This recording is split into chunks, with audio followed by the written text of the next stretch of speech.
Hello everyone, welcome to my channel. Today's will be discussed dissolution of a partnership firm class 12। ठीक है, इसमें हम पढ़ने वाले हैं कि इसके अंदर कौन कौन से अकाउंट्स प्रिपेयर करने होते हैं, कितने पार्ट्स में इसको डिवाइड किया जाता है। ओके, आगे वीडियो देखने से पहले गाइस चैनल को सब्सक्राइब कर लीजिए ताकि आप आने वाली वीडियोस को देख सकें। डिसोल्यूशन, इसका हिंदी मीनिंग है समापन, मीन्स किसी भी चीज़ का एंड हो जाना, समाप्त हो जाना। ठीक है, समापन हो जाना। इसे 2 पार्ट्स में डिवाइड किया जाता है, dissolution of partnership, dissolution of partnership firm.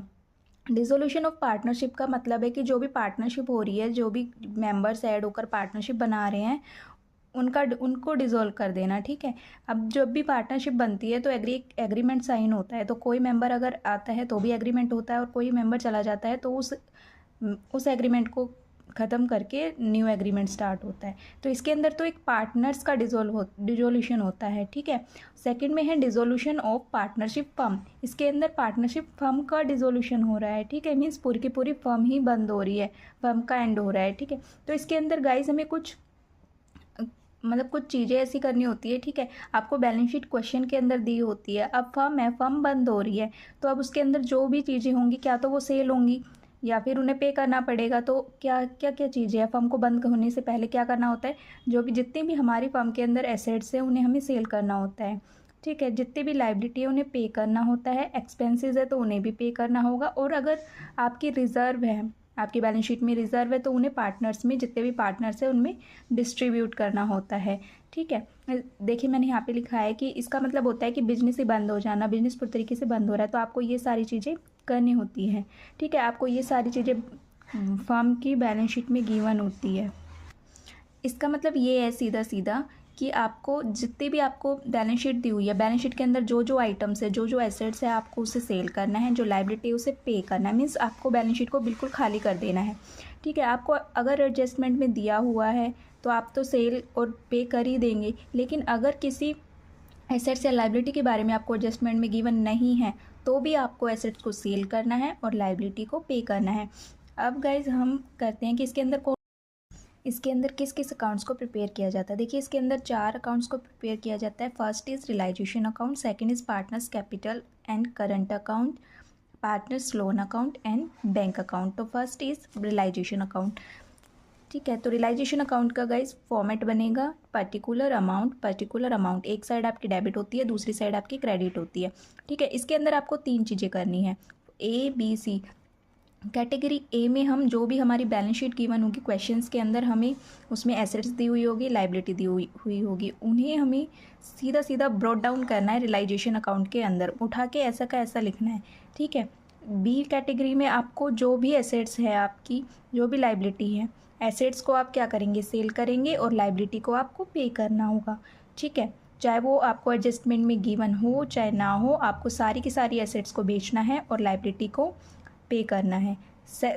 C part में क्या करेंगे, एक्सपेंसेस पेड और प्रॉफिट एंड लॉसेस कैलकुलेट। उसके बाद हम एक्सपेंसेस को पे करेंगे और प्रॉफिट एंड लॉस को कैलकुलेट करेंगे। तो गाइज इसे बनाते हैं। आपको क्वेश्चंस के अंदर मेंशन होगा ऑल एसेट्स। तो आपकी एसेट्स का नेचर होता है डेबिट नेचर की होती है, तो आप इसे कहाँ ले आएंगे, डेबिट में ले आएंगे रियलाइजेशन अकाउंट के। गाइज जो रियलाइजेशन अकाउंट होता है वो आपका नॉमिनल नेचर का अकाउंट होता है।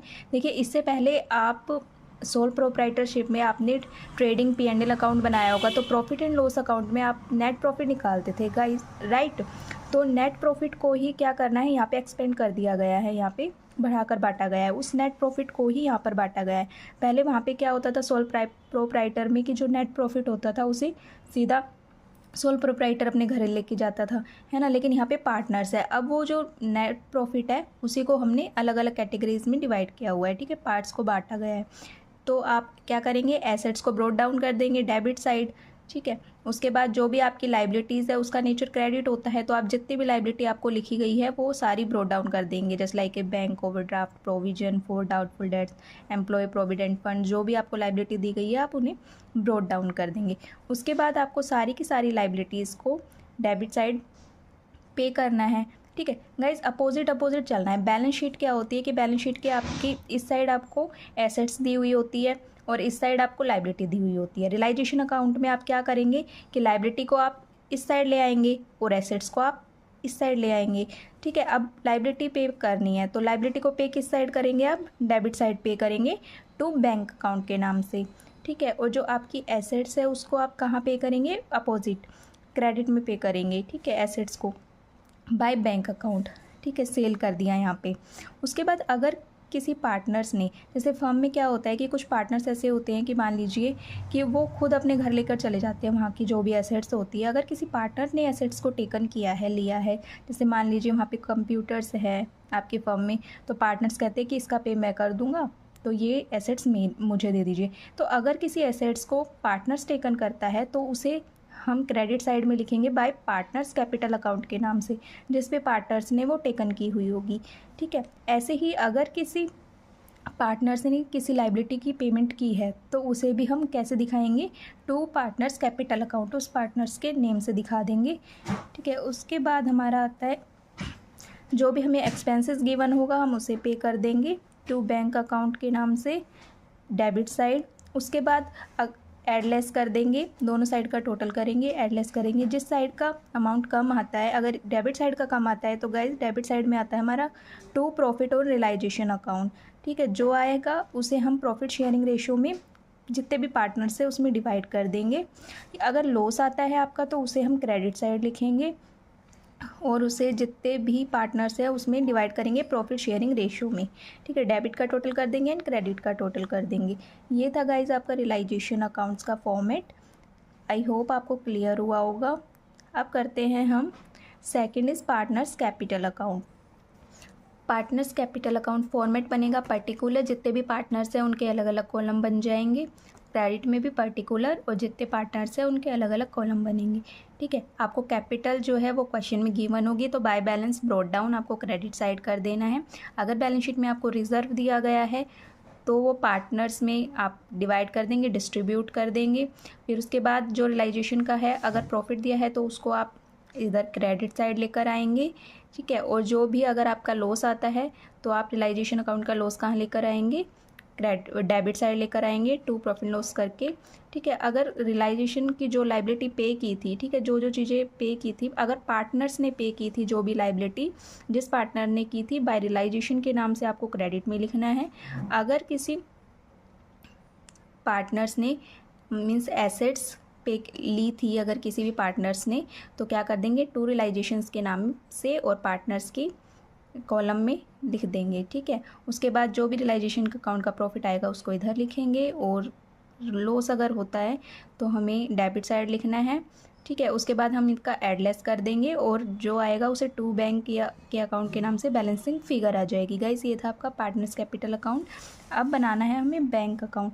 ठीक है, तो बैंक अकाउंट का सीधा सीधा देखिए आपको अपोजिट चलना है। जो रियलाइजेशन अकाउंट के डेबिट में होगा वो पार्टनर्स कैपिटल के क्रेडिट में आ जाएगा, जो क्रेडिट में है उसे डेबिट में लिख देना है। ठीक है, ऐसे ही आपका बैंक अकाउंट बनेगा। जो रियलाइजेशन अकाउंट के जो डेबिट में है उसे क्रेडिट में लिखना है, जो क्रेडिट में उसे डेबिट में लिखना है, और दोनों अकाउंट आपके रियलाइजेशन अकाउंट को देखकर ही बनेंगे।